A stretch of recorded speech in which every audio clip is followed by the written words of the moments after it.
ज्वारीचे तिखट पुरीमध्ये ब जीवनसत्वे, vitamin B1, B2, B3, B6, लोह आणि फायबर भरपूर प्रमाणात असतात. ज्वारीचे पीठ हे ग्लुटेन फ्री असते,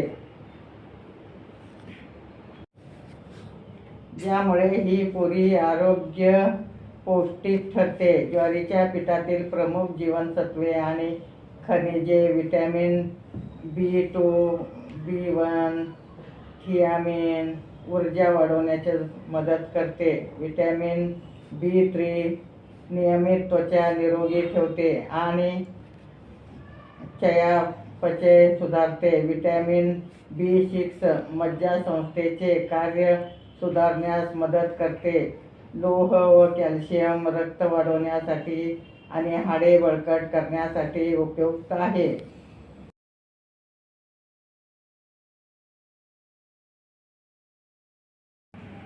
नमस्कार, मी सौ निर्मला आपशिंगेकर. आज आपणास ज्वारीच्या पिठाचे पुऱ्याची रेसिपी सादर करीत आहे. आषाढ महिन्यात काहीतरी तळलं पाहिजेत, गरमागरम खाल्लं पाहिजेत, त्यामुळं मी ज्वारीच्या पिठाचे पुरी करणार आहे. 1 वाटी ज्वारीचं पीठ घेतलं आहे. अर्धी वाटी डाळीचं पीठ, अर्धी वाटी गव्हाचं पीठ घेतलं आहे. थोडं पुदिना चिरून घेणे, हळद घेणे, हिंग घेतलं आहे, आलं लसणाची पेस्ट घेणे, मीठ घेणे, पांढरे तीळ घेणे, ओवा घेणे, लाल मिरची किंवा हिरवी मिरची पण घेऊ शकता तुम्ही, आणि धन्या जिऱ्याची पावडर घेणे. ओव्यामुळं त्याला छान स्वाद येतं, खमंग होतात. गूळ थोडं घालणे, गुळामुळं फुगून टम्म राहतात. आणि कोथिंबीर घेणे. आता सगळे साहित्य आपण काढून घेणे. पुदिना घातल्यामुळे त्याला खूप छान चव येते आणि खूपच चविष्ट होतात. सगळं एकत्र काढून घेणे. तुम्ही लाल मिरचीऐवजी हिरवी पण घालू शकता. अगदी हे खूप पौष्टिक पुऱ्या होतात आणि टिकतात सुद्धा. पचायला हलकं असतं. आणि आता आपण गरम पाणी केलं आहे. थोडं गरम पाण्यात पीठ मळून घेणे. आता पीठ छान व्यवस्थित कालवून झालं आहे, तुम्ही पाहू शकता. कलरसुद्धा खूप छान आला आहे. आता आपण गरम पाणी घालणे आणि थोडा वेळ गार होऊ देणे. गार झाल्यावर मळून घेणे. अगदी गरम पाण्यात हात घातल्यामुळे भाजतं, त्यामुळं 2 ते 3 मिनिट थंड झाल्यावर मळून घेणे.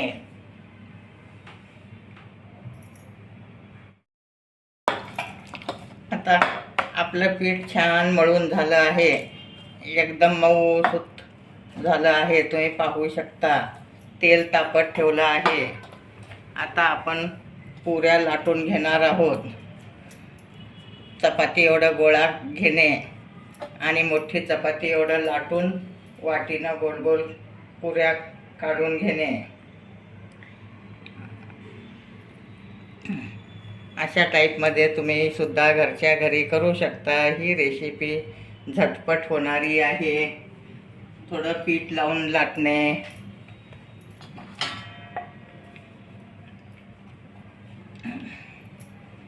पत्र येण्यासाठी आपण आत तेल लावून दुमडणार आहोत.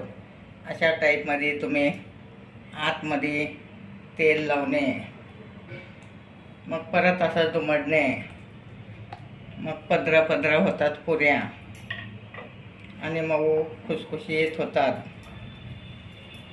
आता आपण अगदी थोडं पीठ लावून लाटणे. पीठ लावल्यामुळे पोळी पसरते. अगदी पोळपाट भरून लाटून घेणे.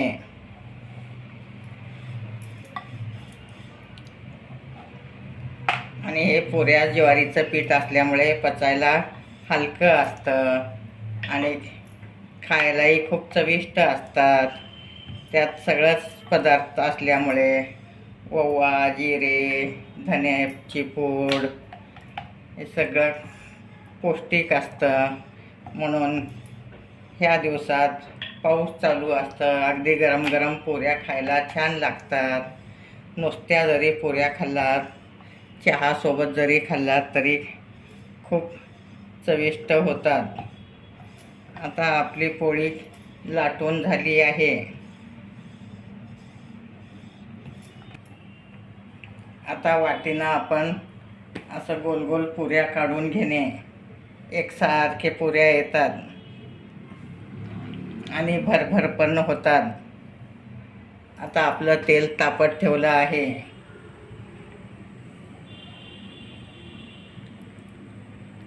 अगदी झटपट होणारी रेसिपी आहे आणि तुम्ही सुद्धा मुलांच्या डब्यात देऊ शकता, घरी खाऊ शकता.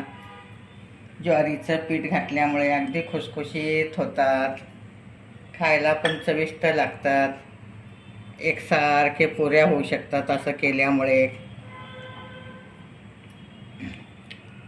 आता आपलं तेल तापलं आहे. आपण तेलात पुरी घालत आहोत.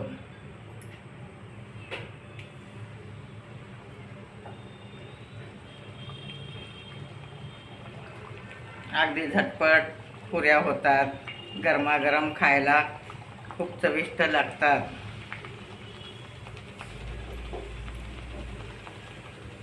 हे पुरी अगदी मुलांना पण खूप आवडते, खायला पण खूप चविष्ट आहेत.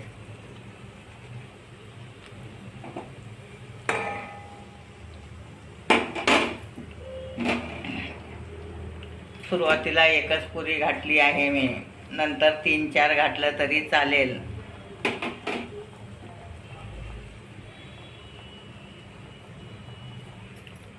अशा टाईपमध्ये तुम्ही सुद्धा पुऱ्या करू शकता.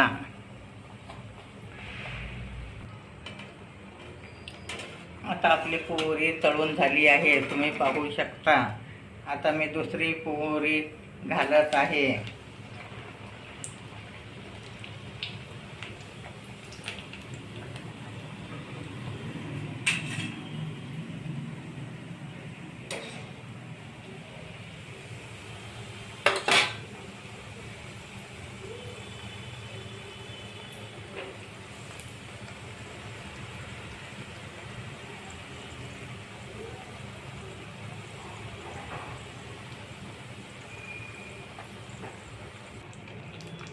आपली ह्या पुऱ्या पण तळून झालं आहेत, पाहू शकता तुम्ही. अगदी अशा सोनेरी कलरवर काढून घेणे.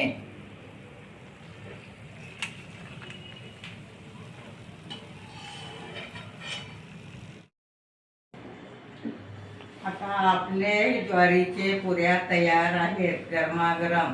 माझे व्हिडिओ लाईक, शेअर, सबस्क्राईब करा. आषाढ महिन्यात तुम्ही हे पुऱ्या तळून खावा. अगदी झटपट होणारी रेसिपी आहे आणि ज्वारीचं पीठ घरात असतंच, त्यामुळं मुलांनाही करून देऊ शकता तुम्ही. अगदी आषाढ महिन्यात आवर्जून तुम्ही हे पुऱ्या प्रत्येकाने तळून खाल्लं पाहिजे. अगदी ज्वारीचं पीठ हे मुलांना भाकरी आवडत नाही, त्यामुळं पुऱ्या खाऊ शकतात.